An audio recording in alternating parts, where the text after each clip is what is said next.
Gua mau membahas sebuah fenomena psikologi yang gua dapetin dari sebuah film berjudul Young Pal yang tampil di dalam Netflix. Nanti gua akan bagi ke dalam dua part ya, dimana ini kan tokoh ini efek psikologinya ini, tokoh yang mana efek psikologinya apa. Dan di part yang pertama ini gua akan membahas sebuah cerita dari sudut pandang istri seorang pengusaha kaya. Nah, istri ini gue lupa namanya siapa ya, tapi kalau nama si cowok kayanya adalah Han Do Jun ya, lu bisa carilah Han Do Jun di situ. Jadi ceritanya Han Do Jun adalah seorang pewaris tahta ya dari perusahaan namanya Hansin. Kemudian dia mempunyai sifat yang arogan, kasar, gampang marah, emosional, semuanya harus nurut apa kata dia gitu. Dari karyawan, everything lah pokoknya.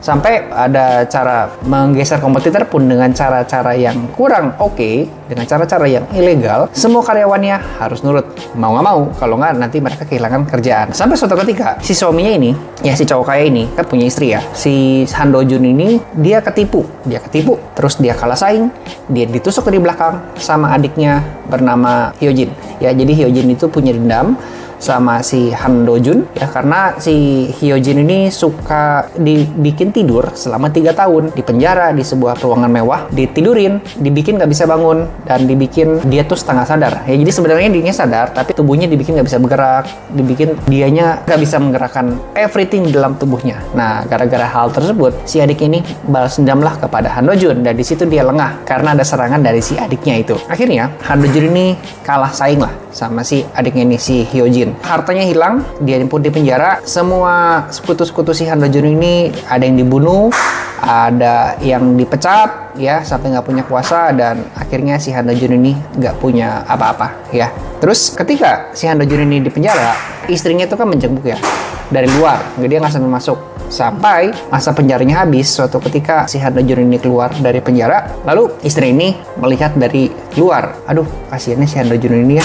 Akhirnya si istrinya pun telepon ya. Tadinya tuh dia sudah mau mengatakan cerai, tapi di momen seperti itu istrinya kayak merasa kasihan ya. Kemudian dia yang tadinya mau bercerai malah kepengen balik lagi sama si Han Do Jun ini. Padahal kan dia tahu ya, Han Do Jun ini adalah pria yang arogan, kasar, emosional, temperamental, tapi kok dia malah pengen balik lagi gitu.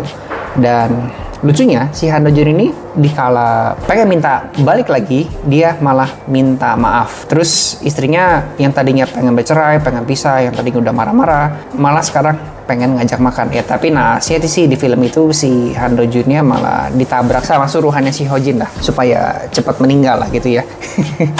Gitu. Cuman yang mau gue bahas adalah kok bisa ya si istrinya Han Do Jun ini yang tadinya pengen minta cerai, tadinya udah kesel, tadinya nggak mau ketemu, kok jadi kasihan dan pengen balik lagi. Padahal si Han Do Junnya cuman minta maaf. Actionnya ya cuman mengakui kesalahan aja sesaat dalam waktu ya 1 menit lah kalau di video itu. Kok bisa ya itu dia malah kayak memberikan rasa iba dan pengen balik lagi. That's really confusing for me ya. Harusnya bukannya kalau orang balas dendam itu kan sekalian aja, wah ini mumpung gak punya apa-apa nih, tapi kok malah muncul rasa kasihan. Ini seperti men-trigger alarm gue ya, kok bisa ya. Dan I think kenapa gue penasaran, ini orang-orang Korea ya, kalau film Korea ya, biasanya dibikin based on research ya, dari psikologi manusia, kejadian-kejadian di lapangan, dan dibikin dalam sebuah film. Even ada efek berlebihannya, tapi biasanya ada researchnya dulu gitu. Dan I think this efek psikologi is real ya, makanya gue mau bahas. Dan ternyata gue nemu teorinya. Ini mau gue bagikan kepada lo semua, dan jangan dimanipulasi, jangan dipakai untuk hal-hal yang sifatnya memanfaatkan rasa iba orang lain untuk kepentingan kita sendiri. Oke? Efek yang pertama, ada yang namanya the vulnerability effect ya, efek kerentanan. Oke?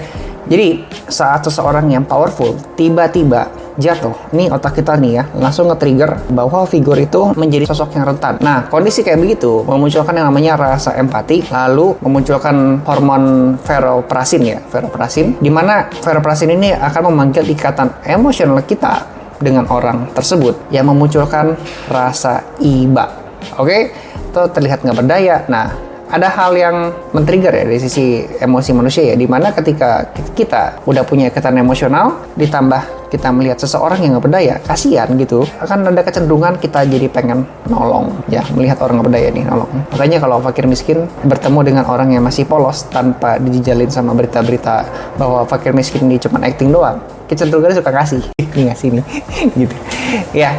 Dan fakir miskin tahu hal tersebut, makanya dia memanfaatkan kelemahan dengan menjadi sangat miskin, sangat jelek penampilannya. Ya, seperti kita tahu, ternyata sometimes fakir miskin itu pura-pura memanfaatkan rasa iba manusia. Yang kedua, ada yang namanya sunk cost fallacy ya, di mana manusia kecenderungannya nggak pengen rugi ketika dia sudah melakukan sesuatu, ya dia pengen ngeberesin. Lu pergi ke suatu tempat nih, tiba-tiba di tengah hujan macet, padahal lu sudah di posisi di tengah jalan, ya kecenderungannya sih biasanya bakal menerusin ya, daripada balik gitu. Atau yang kedua, lu sudah invest di sebuah saham, tiba-tiba sahamnya turun, ya lu kan ekspektasi naik, malah turun. Nah, harusnya kan di cut cost ya, supaya ruginya nggak makin gede, tapi kecenderungan orang bakal nahan. Nah, itu disebut dengan sunk cost fallacy. Kalau di kasusnya ini adalah si istri kan sudah banyak invest waktu, tenaga, emosi sama si Han Do Jun ya, dan dia merasa sudah banyak lah ngasih everything sama dia. Nah, karena nggak mau rugi, akhirnya si istri ini ya udah terusin aja lah. Kalau bisa nolong si suaminya supaya bangkit ya. Masa udah sekian tahun gue hidup sama dia, masa gue tinggalin dia pas susah, kayaknya dia yang salah deh gitu ya. Mau gimana pun kan dia pernah jadi bagian dari hidup gue, ya harusnya sih tinggalin aja ya, cari cowok lain ngapain. Efek yang ketiga ada yang namanya Stockholm Syndrome ya, dimana ini ketika korban mengembangkan rasa simpati dan koneksi emosional terhadap orang yang sebelumnya menyakiti mereka ya. Jadi kalau di kasus ini kan adalah Han Do Junnya memberikan kekerasan rumah tangga dalam bentuk verbal, ngomong ya. Memang dia nggak mukul sih, di adegan itu gue jarang lihat dia mukul, tapi dia banyak memberikan kekerasan verbal, perilakunya yang meremehkan, dan pada akhirnya sekarang dia sudah terpuruk dan nggak punya apa-apa. Sometimes ya, kita sebagai manusia yang melihat, aduh dulu dia oke, sekarang sudah nggak punya apa-apa, pasti biasanya akan bertobat sih. Jadi nggak tahu itu efek apa namanya ya. Maksudnya kenapa dia bisa mikir gitu ya, tapi memang kecenderungan kita sebagai manusia sering berpikir gitu, dan itu disebut dengan Stockholm Syndrome. Yang keempat guys, ini sampai bisa jadi manipulasi atau beneran dia bertobat ya. Ada yang namanya the redemption effect alias efek penebusan.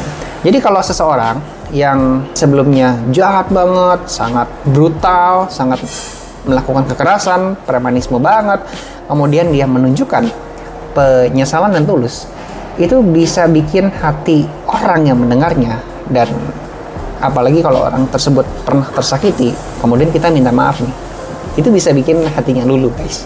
Jadi memang penting banget ya kita minta maaf sama seseorang, tapi jangan dipakai sebagai manipulasi ya. Ini beneran beneran minta maaf gitu. Nah, di film itu tampaknya si istri dari si Han Do Jun ini melihat ini kayaknya dia benar-benar berubah deh, apa gua harus kasih kesempatan nih. Nah, silakan coba. Efek yang kelima, the family reality principle ya, the family reality principle. Jadi kita cenderung akan lebih mudah berempati sama orang yang sudah pernah akrab dan dekat sama kita. Jadi meskipun mereka sebelumnya pernah nyakitin, tapi ya dia kan pernah di posisi orang yang baik ya. Tentunya namanya orang PDKT ya, kan seringkali dia akan menunjukkan sisi baik sama ceweknya. Si Han Do Jun pernah kasih romantisme, mungkin pernah flirting, dan otak akan perlu reason, even secara hati kepengen balik lagi karena dia sudah termanipulasi anggap aja ya, atau mungkin dia sudah menerima lah karena ada efek-efek yang sebelumnya. Cuma kan otak akan perlu reason ya, why I must give him one chance again gitu sama si Han Do Jun gitu. Inilah yang menjadi reason kenapa si istri itu harus menerima kembali lagi ya, karena dia pernah punya sisi baik ya gitu. Gue udah tahu jeleknya dia, tapi gue tahu dia juga bisa jadi orang yang baik. Sepengalaman gue sih, biasanya kalau orang sudah jahat ya, kecenderungan berubahnya susah sih ya. Ya, kita kalau mau kasih kesempatan sekali doang lah. Tapi ya selebihnya akan sulit dia buat berubah.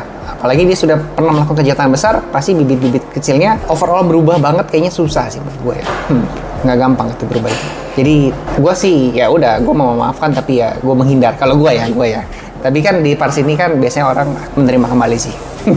Sometimes ada tipikal cewek ya yang punya namanya the caretaker instinct ya, alias naluri merawat. Jadi kalau tipikal orang-orang yang keibuan, baik, orangnya ramah, dan biasanya orang punya lesung pipit di sini nih, dia punya naluri merawat dan melindungi yang lebih tinggi dibandingkan orang yang nggak punya lesung pipit. menurut gue ya, dan ini based on my pengamatan aja, belum tentu ini benar sih. Jadi orang yang punya kemampuan naluri yang tinggi seperti ini, dia akan punya talent untuk memperhatikan dan menyayangi lebih tinggi juga dibandingkan orang kebanyakan, dan dia akan lebih cenderung mudah memaafkan ya. Jadi dirayu dikit, dibaik-baikin dikit, ya sudah, dia akan memaafkan dengan lebih gampang. Nanti kalau dijahatin lagi ya, dia akan memaafkan lagi. Gitu. Jadi, kalau gue boleh simpulkan ya, kenapa orang yang benci justru bisa jadi kepengen menolong? Karena otak manusia itu ternyata punya default setting yang ternyata dia lebih mudah memaafkan dan berempati saat melihat seseorang dalam kondisi yang menderita. Cuma kan seringkali ya, orang tuh susah untuk minta maaf. Jadi ini nih, kesulitan ini ya. Jadi kita punya ego, susah buat minta maaf, dan ternyata lawan bicara kita itu cenderungnya lebih mudah memaafkan. Ngerti ya di part sini ya, kenapa kita harus minta maaf duluan. Ternyata memang otak manusia kerjanya lebih mudah memaafkan, apalagi kita dalam kondisi yang menderita. Itu juga baru tahu sih. Ya, rasa iba itu ternyata merupakan mekanisme pertahanan sosial yang sudah tertanam di dalam evolusi manusia, ya, untuk memperkuat ikatan kelompok. Jadi memang kayaknya tampaknya manusia lebih cenderung suka berkelompok dibandingkan punya konflik sama orang lain. Jadi kita bisa minta maaf. Cuman gimana cara minta maaf yang tepat? Makanya dibutuhkan kemampuan public speaking untuk bisa menjelaskan how you regret it, ya. Gimana cara kamu menyesali perbuatan kamu. Nah, ini yang bakal kita bahas di bab berikutnya. Oke, lu bisa membangun narasi yang kuat ya. Jadi gunakan bahasa yang tepat, intonasi yang tulus, dan pemilihan kata yang menyentuh. Contoh, ini gue baca aja deh, karena takut lupa ya kalau ngomong kayak gini. Aku tahu aku dulu kasar, arogan, dan gak peduli sama kamu. Tapi sekarang aku sadar, aku gak punya siapa-siapa lagi. Aku pengen minta maaf. Ya, tambahin. Besar-besar menangis gitu. Oke. Yang part kedua adalah memunculkan elemen redemption arc ya. Redemption arc itu adalah sebuah storytelling yang bikin audiens itu simpati karena melihat karakter yang dulu jahat mulai berubah jadi lebih baik. Jadi kalau seseorang yang dulu arogan tiba-tiba jadi rendah hati dan meminta maaf dengan penuh kesadaran, ini bisa jadi trigger yang sangat kuat untuk bangkitin yang namanya empati. Ingat tuh namanya redemption arc tuh. Silahkan dicoba ya. Kalau kita konteksnya acara entertainment, sometimes dari baik jadi jahat itu something like interesting ya untuk ditonton kembali. Kayak misalnya kasusnya John Cena tuh sekarang kan lagi heboh nih. Nggak tahu teman-teman di sini ada yang ngikutin WWE nggak? Ya, gue sering nonton ya. Sekarang kan katanya John Cena turn to heel. Ya, John Cena turn to heel. Ya, jadi menarik sih buat tontonan. Wah, gimana nih John Cena versi jahat tuh. Ya, tapi kecenderungan orang kalau kita dalam rumah tangga jangan begitu juga, jadi baik ke jahat ya. Tapi kita dari jahat ke baik. Wah, that's menarik ya. Nah, yang ketiga kita akan menggunakan namanya emotional anchoring, di mana kita bisa menjelaskan sama si lawan bicara kita sambil meminta maaf ya. Ingat nggak dulu nih kita pernah ketawa bareng waktu di pantai, waktu liburan. Benar-benar nyesel deh gue ngerusak sebuah kenangan itu. Oh, ada segitu. Silakan dicoba ya. Jadi lu bangkitin lagi memori-memori terkait dengan emosi-emosi yang menyenangkan, romantisme, dan itu bisa memperkuat narasi di part yang pertama ya. Jadi selain lu nyesel, tambahin lagi memori, dan itu bisa menunjukkan bahwa lu nyeselnya benar-benar deep, benar-benar dalam. Oke? Nah, terakhir untuk masuk kesimpulan ya, gue pengen memberikan pertanyaan evaluasi ya. Tujuannya sih kalau lu sebagai korban yang pernah disakiti, ya kasusnya di sini adalah istrinya Han Do Jun ya. Lu adalah istrinya Han Do Jun. Jangan sampai kita termanipulasi. Maka gue akan berikan 3 pertanyaan evaluasi untuk make sure orang ini itu bukan manipulasi sesaat ya. Jadi yang pertama, lu harus benar-benar aware ya. Ini benar-benar nyesel atau cuma manipulasi. Hati-hati. Yang kedua adalah dia punya perubahan itu karena ada tekanan atau karena kesadaran diri. Oke, ini jadi bahan evaluasi. Sometimes itu karena dia takut kehilangan harta, mungkin karena takut kehilangan warisan, dan lu punya hal tersebut terhadap diri dia, atau mungkin lu punya kunci ya sama diri dia gitu. Bisa mendasari kenapa dia harus memanipulasi lu. Oke? Nah, yang ketiga, apakah keputusan yang didasari empati itu karena lu benar-benar kasihan, atau karena lu merasa bersalah aja ya. Yang benar-benar bagus sih karena empati ya, lu bisa tulus melakukannya. Tapi karena rasa bersalah itu sifatnya sesaat. Ketika lu sudah menerima dia kembali, kecenderungannya lu bisa hitung-hitungan lagi si otaknya, dan ini bisa bikin lu sibuk ya, overthinking, dan that's not good. Yang bagus karena empati gitu. Dan yang terakhir, untuk make sure dia itu benar-benar bertobat ya, saran gua adalah lu cek dari kegiatan terkecil dahulu ya. Besoknya nih ya, hari pertama, hari kedua ya, make sure lu punya komitmen lu di awal. Oke, lu mau ngapain nih? Action plan-nya gua tidak akan begini. Nah, that's for the KPI untuk make sure dia tuh nggak akan mengulangi hal-hal buruk yang pernah lu alami. Jadi kita bisa cek dulu dari action terkecil ya. Misalnya dulu pas makan bareng dia suka lempar sendok sama garpu. Apakah dia mengulangi hal tersebut? Tampaknya kalau kita melihat dia mengulangi hal tersebut, ini harus langsung buru-buru di cut ya, karena dia sudah tidak berkomitmen sama apa yang dia katakan dan janjikan begitu. Jadi dengan kita mengecek hal-hal terkecil terlebih dahulu, jangan sampai ya kita tetap mengalami kerugian emosi ya, karena kan kasar. Cuman jangan sampai kebablasan seperti layaknya lu yang sudah mengalami kerugian emosi dalam jumlah yang besar ya. Mungkin lu sampai menangis, sampai pernah mau mengalami kekerasan fisik, material yang gede juga banget. Nah, ruginya nggak apa-apa, tapi nggak gede-gede amat dibandingkan sebelumnya gitu.